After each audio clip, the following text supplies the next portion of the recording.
आज शनिवार का दिन है, जिस दिन अपन इस दरिद्रता से मिलने के लिए पीपल के पेड़ के नीचे आए हैं।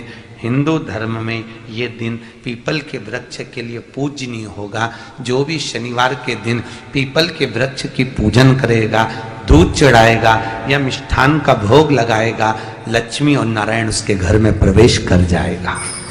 लक्ष्मी और नारायण उसके घर में प्रवेश करेगा। पुराण की कथा कह रही है कि दुनिया के सारे तीर्थ नहीं जा सकते, पृथ्वी की सारी नदियों में स्नान नहीं कर सकते, पवित्र नदियों में आप स्नान नहीं कर सकते, या किसी भी तीर्थ में जाकर एक रात्रि भी विश्राम नहीं कर सकते, या हमने जिंदगी में कोई दान करा ना करा, कोई पुण्य करा ना करा, कोई सत्कर्म करा ना करा, कोई शास्त्र पढ़ा ना पढ़ा, कोई शास्त्र सुना ना सुना, उसके बाद भी शिव महापुराण की कथा कहती है कि एक दिन में अगर मात्र एक बार भी आप शंकर के शिवालय में प्रवेश कर गए या मंदिर में प्रवेश कर गए तो सारे तीर्थ, सारी नदियां, सारे सरोवर, सारी बावड़ी, सारे तालाब, सारे कुंड के स्नान का पुण्य, दान का पुण्य प्राप्त हो जाता है, केवल शिव तत्व को प्राप्त कर लेने। शिव महापुराण की कथा कह रही है कि घर में जो दिया होता है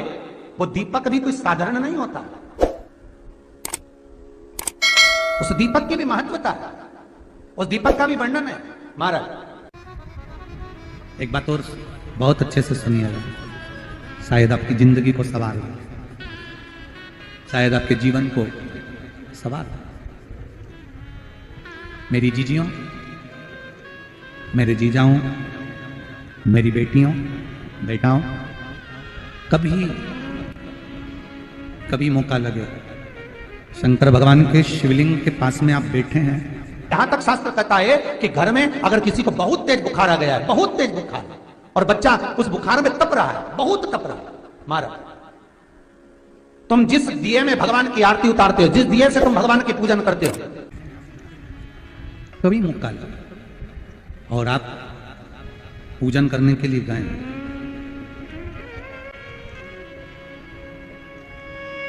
कभी पूजन करने के लिए, और आपको शंकर भगवान के शिवलिंग के पास में या शंकर भगवान के शिवलिंग के ऊपर कनेर का अगर पीला फूल देखा है ना आप लोगों ने, अरे बोलो तो जम के, देखा है? कनेर का यदि पीला फूल शिवलिंग के आसपास में या शंकर भगवान के ऊपर कहीं रखा हुआ भी दिख जाए, विषम परिस्थिति हो, बहुत हिम्मत ना हारते हो, तभी भगवान अकेले में एकांत में आप पहुंचे उनके पूजन के लिए, कनेर का पुष्प वहां रखा है, चाहे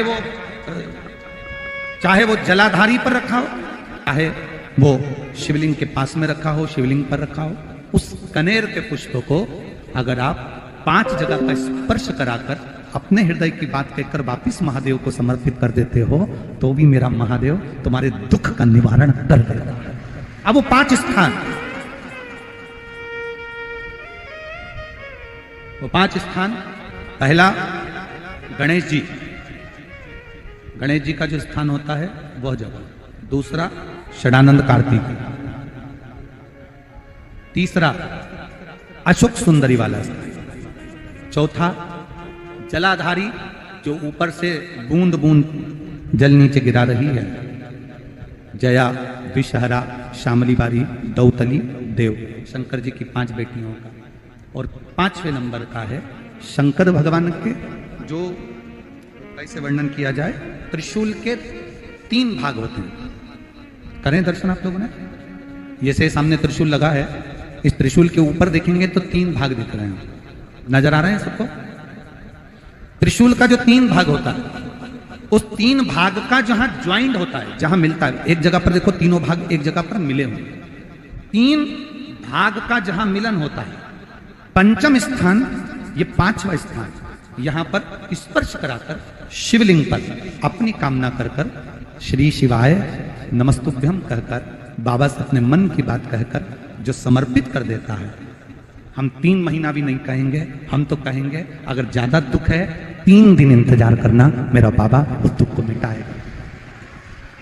3 महीना बहुत दूर, पर करना है दिल से। और कई तरह के दीपक होते हैं, दीपक का भी विधान वर्णन किया गया, उस दिए का भी वर्णन किया गया। यहां तक शास्त्र कहता है कि घर में अगर किसी को बहुत तेज बुखार आ गया है, बहुत तेज बुखार, और बच्चा उस बुखार में तप रहा है, बहुत तप रहा है, मारा, तुम जिस दिए में भगवान की आरती उतारते हो, जिस दिए से तुम भगवान की पूजन करते हो, उस दिए की बत्ती को नीचे डाल दीजिए और उस दिए को पानी की बाल्टी में धो दीजिए। कौन सी बाल्टी में? जिस बाल्टी के पानी से आप बच्चे को स्नान करा सको। मारा, केवल भगवान पर से ले जाकर, पास में से ले जाकर उस बाल्टी में थोड़ी देर डाल दो और उस बाल्टी के पानी से उस बच्चे को स्नान करा दीजिए। 15 से 20 मिनट, आधा घंटा लगेगा बच्चे का। बड़ी बेचैन दिख रही हो तुम, क्या बात है? पार्वती जी कहती है देवव्रत, कश्मीर प्रदेश का एक भक्त देवव्रत बेलपत्री के वृक्ष के नीचे बैठकर आपका मंत्र जाप कर रहा। मैं आपको जगाना नहीं चाहती थी, पर बेलपत्री के वृक्ष के नीचे लक्ष्मी झाड़ू लगाती है, सरस्वती वीणा बजाती है, इंद्राणी उस बेलपत्री के वृक्ष के नीचे जल का सींचन करती है, 33 कोटि देवी देवता उस बेलपत्री के वृक्ष की जड़ में विराजमान होते हैं। इसलिए देवव्रत एक बार पंचाक्षर मंत्र बोलता है तो वो 33 करोड़ बार गिना जाता है, ऐसा बेलपत्री का वृक्ष होता है। बेलपत्री के वृक्ष के नीचे एक बार अगर भगवान का नाम लिया जाता है तो वो 33 करोड़ बार, 33 कोटि बार गिना जाता है। एक मंत्र केवल नमः शिवाय, ओम नमः शिवाय, नमः शिवाय, ओम नमः शिवाय, 33 कोटि बार गिना है, 33 कोटि। कितना सुंदर लिखा है। फिर वही वाली बात आ गई जो पहले कथा में कहा, अपने लिए अच्छा वाला घी छाट के लाना, अच्छी कंपनी का लाना, और जब यज्ञ करने बैठे, पूजन करने बैठे, हवन करने बैठे, भगवान का कोई पाठ पूजन करवाई, पूजा वाले दुकान पे बोलना कि पूजा का घी चाहिए। तो वो पूजा का सामान बेचने वाला भी चतुर था, उसने पूजा का ही घी दिया। तो इन्होंने पूछा भैया ये घी कितने का? तो क्या 80 रुपए का? तो 80 रुपए का आधा किलो? तो क्या पूजा का है? भारत की भूमि पर इस मृत्यु लोक में, पूरे विश्व में ऐसे कई घर हैं जिनके घर में गुजारा करने के भी आफत है, पहनने के कपड़े नहीं, किसी के यहां पर भोजन नहीं, किसी के यहां जमीन नहीं, किसी के यहां दुकान नहीं, कोई कोई पूरी जिंदगी किराए के मकान में निकाल देता है। नहीं, मेरा एक निवेदन है, इस कथा को जितने छत्रपति संभाजी नगर के श्रोता भाई बहन श्रवण कर रहे हैं उनसे निवेदन करूंगा, आप हाथ का ठेला लगा रहे हो, सब्जी का ठेला लगा रहे हो, फल का ठेला लगा रहे हो, धक्के की जिंदगी जी रहे हो, दरवाजे पर बैठे हो, कहीं ना कहीं तुम दास्य भाव की जिंदगी जी रहे हो, तकलीफ में जिंदगी जी रहे हो, बहुत दुख की जिंदगी जी रहे हो, बहुत कष्ट की जिंदगी जी रहे हो, उनसे केवल निवेदन करूंगा 3 महीने 2 जगह पर जल चढ़ाना प्रारंभ कर दीजिए, केवल 3 महीने। एक शंकर भगवान के शिवलिंग पर, दूसरा बेलपत्री के पेड़ के नीचे, 2 जगह पर जल चढ़ाना 3 महीने लगातार चालू कर दो, बाबा तुम्हारा हाथ पकड़कर तुम्हें उन्नति की सीढ़ी पर चढ़ा देगा। हमें कोई चमत्कार करना नहीं आता, और ना हम कोई तंत्र विद्या या मंत्र विद्या जानते हैं, ना हमारे पास में बेल है, ना हमारे पास में भभूति है, हमारे पास में तो केवल शिव का नाम है। आप श्री शिवाय नमस्तुभ्यम बोलो, ओम नमः शिवाय बोलो, नमः शिवाय बोलो, चाहे महामृत्युंजय मंत्र बोलो, उसका स्मरण करते करते भगवान शंकर के शिवलिंग पर जल, और उसी पात्र में जो जल तुमने शंकर जी को चढ़ाया है उसमें से बचा हुआ थोड़ा सा जल बेलपत्री के पेड़ के नीचे चढ़ाना प्रारंभ कर दो। अलग से बेलपत्री के पेड़ के नीचे चढ़ाने के लिए अलग से लोटा भर के जल जरूरत नहीं पड़ेगी। जो तुमने शिव जी को जल चढ़ाया, जो तुमने देवाधिदेव महादेव को जल चढ़ाया, बस उसी पात्र का जल शंकर जी को चढ़ाओ, उसमें से बचा हुआ थोड़ा सा जल बेलपत्री के वृक्ष के नीचे चढ़ाना प्रारंभ करना। कौन सा बेलपत्री का वृक्ष? जिसकी छाया आपके ऊपर आ रही हो।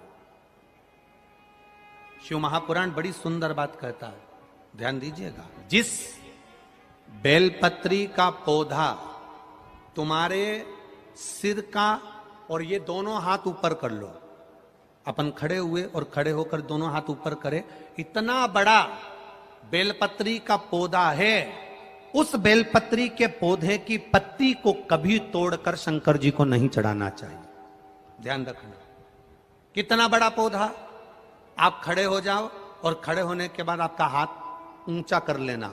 इतना बड़ा पौधा है, उस पौधे की पत्ती बेलपत्री को तोड़कर शंकर भगवान को कभी नहीं चढ़ाना। शंकर भगवान को उस बेलपत्री को, उस वृक्ष की पत्ती को तोड़ना चाहिए जो वृक्ष तुम्हारे हाथ से थोड़ा सा ऊंचा हो, जिसके लिए तुम्हें हाथ और ऊंचा करना पड़ रहा हो।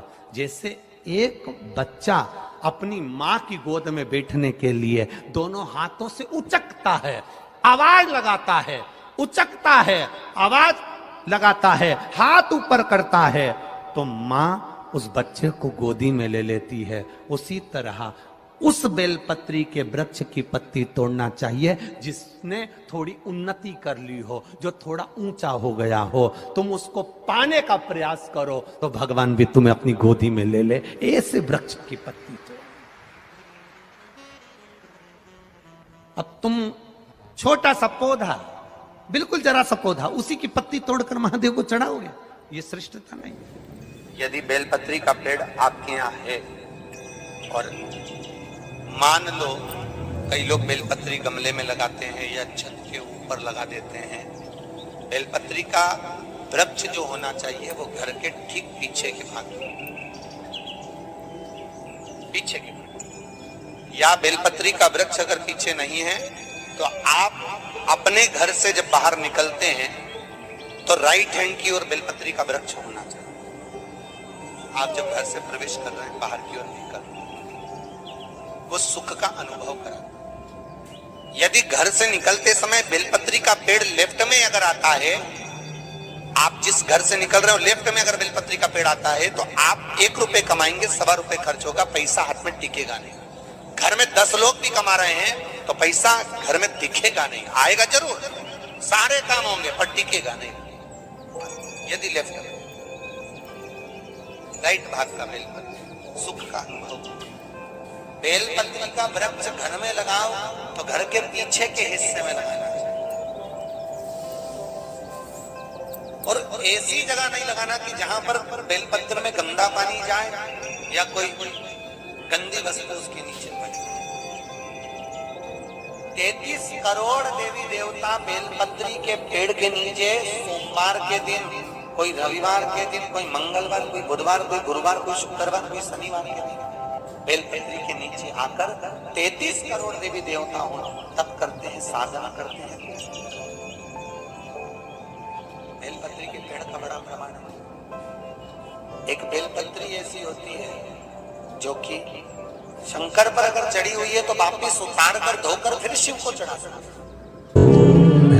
किसी व्यक्ति से कोई काम करवाना है, वो काम नहीं कर रहा, कोई फाइल आगे नहीं बढ़ रही है, कोई कार्य अटक रहा है, या फिर कहीं रुपया पैसा अटक गया हो, नहीं निकल रहा हो, तो एक जल के पात्र में जल भरकर 5 बेलपत्री शिव जी को समर्पित कर कुंदकेश्वर महादेव का नाम लेकर एक सफेद पुष्प बेलपत्री के ऊपर जो शिव जी को चढ़ाई है उस पर समर्पित कर जल जो लेकर गए हो, अपनी उस कामना को कर कि मेरा ये कार्य अटक रहा है, ये कार्य नहीं हो रहा, कुंदकेश्वर महादेव का नाम लेकर धीरे धीरे जल की धार चढ़ाइए। और एक बात हमेशा याद रखना, फिर निवेदन कर रहे हैं, अच्छे से समझ लेना, शंकर जी पर जब जल चढ़ता है, शिव जी का जब अभिषेक होता है, शंकर जी पर जब जल चढ़ाया जाता है, दूध चढ़ाओ, जल चढ़ाओ, कुछ भी चढ़ाओ, पर एक बात का स्मरण अपने जीवन में होना कि इतने ऊपर से मत चढ़ाना कि जल चढ़े और छींटे आपके ऊपर। बहुत ध्यान दीजिएगा। हाँ, तो यहां तक वर्णन करा गया है कि शंकर जी का जल चढ़ा हुआ जहां से बहकर जाता है ना, उसको लांगा तक नहीं जाता। यहाँ लांगते हैं क्या? नहीं ना, परिक्रमा भी करेंगे तो वहीं से लौट कर वापिस उधर जाएंगे। शिव जी का जहां से जल बहकर जा रहा हो, चढ़ा हुआ जल जहां से बहकर जा रहा हो, उसको लांगा तक नहीं जाता। और कई लोग बड़े बड़े आनंद में शंकर जी पे इतनी ऊपर से जल चढ़ाएंगे तो वो छींटे पूरे अपने ऊपर आना चाहिए, शरीर पर आना चाहिए। नहीं नहीं, उसका दोष है महाराज, उसका दोष है। आप भगवान को अगर जल चढ़ाओ, दूध चढ़ाओ, तो मान लो अगर जैसे एक सरल भाषा में समझ लो और अच्छे से,